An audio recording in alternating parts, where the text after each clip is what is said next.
Нема пари за К15 за јавниот сектор во буџетот за наредната година, потврди министерот за финансии Фатмир Бесими.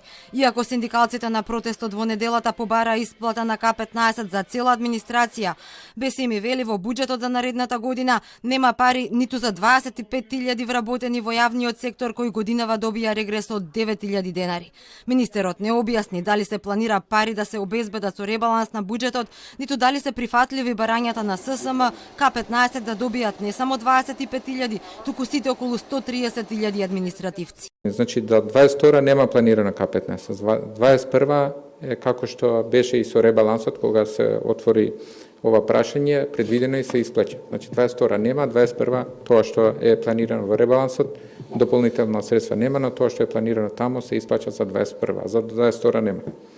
Од синдикатот на УПО се револтирани, велат не можат да ја разберат изјавата на министерот бидејќи правото на регрес за 25.000 вработени во управата и правосудството е утврдено со колективен договор. Ако не ги добијат парите, се закануваат со тужби. Велат го поддржуваат барањето на ССМ регрес да добијат сите 130.000 административци, исто како што добиваат и вработените во приватниот сектор.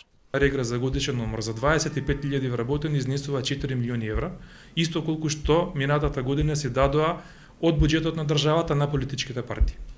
Ако не се исплати за 2020 година и 2022 година, со тужбите што ќе се поднесат од страна на вработените, владата ќе ја чини многу повеќе од 4 милиони евра, а сите трошоци од страна на поведените судски постапки ќе завршат во џебовите на адвокатите и извршителите. Од синдикатот на УПО вела дека колективниот договор важи до февруари идната година, а на новите преговори со владата ќе бараат повеќе права и К15 не од 9, туку од 11.500 денари, колку што е во приватниот сектор. Сојузот на синдикатите на Македонија, пак со протестот во неделата, побара да се потпише општ колективен договор за јавниот сектор, со кој ќе се утврди правото на регрес за сите околу 130.000 административци.